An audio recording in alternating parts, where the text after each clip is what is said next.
Check it out, look at the cape, oh yeah. So this is the first video I've recorded with my cape. So I just thought I'd show you proof that I've got one and that I was there. As if the vlogs and things weren't enough. Anyway, hello everyone, welcome to a world that you haven't actually seen before. This is the world that I am on with my university friends. And, excuse me, the reason why we're here... What are you doing? Go on, clear off. Okay. The reason why we're here is because of this. For those of you who watch anyone on the Mindcrack server, this may look slightly familiar. This is basically our version of King of the Ladder. And King of the Ladder is a mini-game that was devised by the Mindcrack people while they were clearing up a prank. And basically the objective is you and the other players just race each other to the top of the ladder, which I shall do by flying just to save time. You race each other to the top of the ladder, and then once you get to the top you have to stay at the top and hold the top of the ladder for as long as possible, and you do this by punching other players off.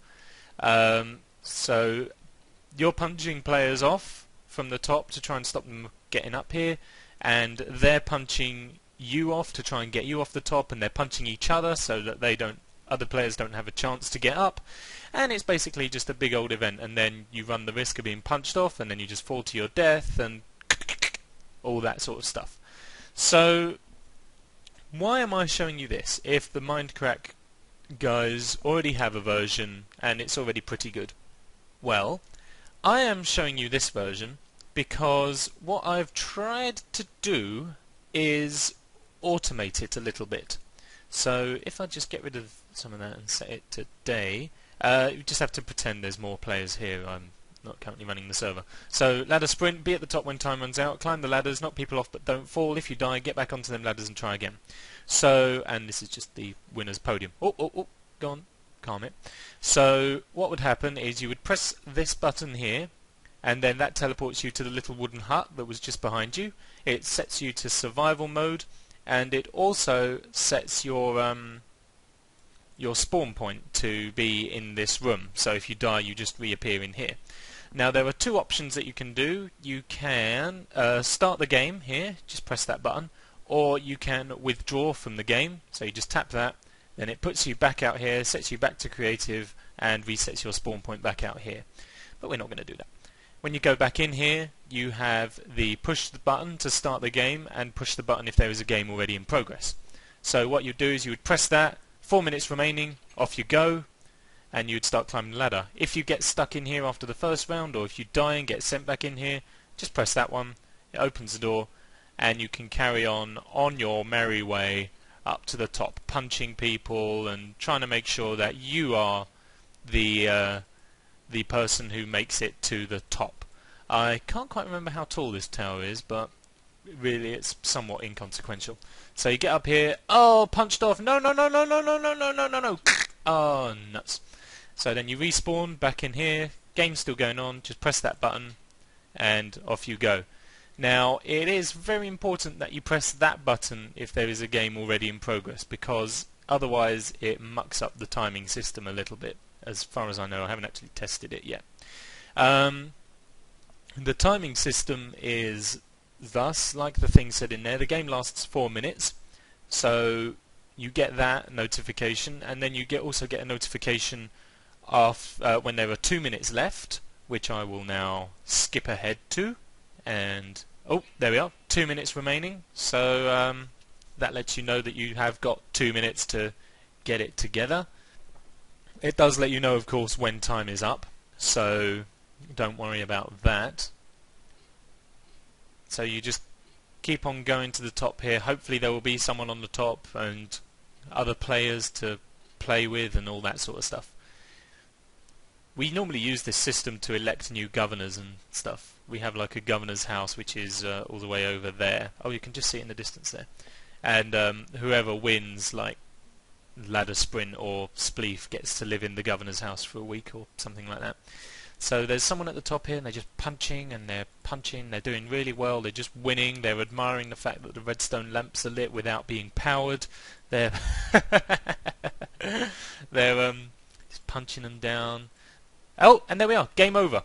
So then the person at the top gets teleported down here to the winner's podium, everyone's game mode gets set back to creative, and then anyone still on the ladder can just drop down and bask in the winner's glory. Thank you. Thank you. And that's pretty much it. So I will attempt to rebuild this in the tutorial world, and actually let's just do it here. It'll be a bit kind of easier. Basically, all of this works with command blocks. So if we start here, you press the start button here and it activates 3 blocks. So we have this one, which teleports you into the wood hut, this one which sets your spawn point to the wood hut, and this one which sets your game mode to survival. So when you press the button, that sends you off into here, and that basically deals with that. Pardon me, sorry. If we go through here, we have this button is literally just powering the door, doesn't power anything else. The withdraw from game button, if we just come down here, there's our redstone line, and where are the command blocks? Aha, there they are. I knew they were there somewhere. So we have another 3 here which sets your spawn point to back outside by the tower, sets you back to creative, and teleports you to back outside the tower. So it's very nice indeed. I try to think of everyone. If you do want an in-depth tutorial, then do let me know and I'll see what I can do. But it's all fairly self-explanatory, you just need to know a bit about command blocks. And this button to start the game, this is the most complicated one. So it powers this, which powers this block, which tells you that there are 4 minutes remaining. And then it also powers this block here, which says GO! And it depowers this torch, which depowers this dispenser, activating our 2-minute timer here. What happens is it shoots a lump of stone out, and then it slowly descends through the webs here. And I think the wiki said it takes about 24 seconds for an item to fall completely through a spider web. So should put that there really, just to make sure it fires straight. So it goes down here, and then it lands on this pressure plate, which powers this, which says that there are 2 minutes remaining, and it powers this, which activates this line of redstone torches upwards, which then goes into this dispenser. So just show you around here, goes into there, torch round here, into this dispenser, which shoots another lump of stone out, as you can see. And if we come down here, we have the final section, which is a series of command blocks right here. So we have this, which says game over, this, which looks a lot more complicated than the others. This teleports anyone who is stood on, basically anyone who is within a 3-block radius of this coordinate, which is the top of the tower.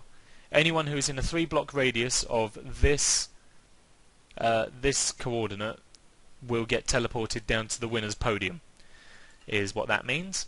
I hope I explained that clear enough. And this sets everyone back to creative mode. I literally decided that it would just be best to target everyone on the server, just so that it was easier, basically. And this redstone line here is what's interesting, because as you notice there's the final command block here. So when something lands on this pressure plate, it sends power into this repeater, but there's the 4-tick delay. So when it sends power around here, and it has the 2-tick delay, is that the... well, whatever, when it has that repeater there, it locks that repeater, so the current cannot travel from this one into this one.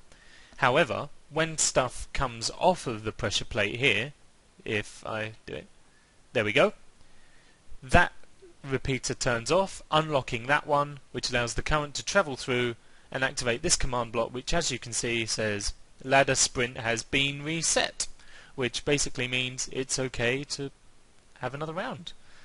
So yeah, I think that's pretty much it. I'm actually quite happy with this. It took again, it took quite a while to put together, but overall, I think it's quite a nice little design. If maybe perhaps a little bit pointless, because I don't think this is a game that really needs automating, but I've done it. So there we go. Hope you have enjoyed this. If you do want a more in-depth tutorial, then let me know. But I think most of it's pretty self-contained there. Yeah, thank you for watching, everyone. I will see you in the next video. I don't know what it'll be or when it'll be, but it will be something. Have a nice little flyover of my university world. And there we go. Look, we even have a Christmas tree for the festive season. Look at this. I mean, the guys don't know this yet, but I've secretly got them all presents, but they're not allowed to open it until Christmas Day. Anyway, I will see you all later on. Bye-bye.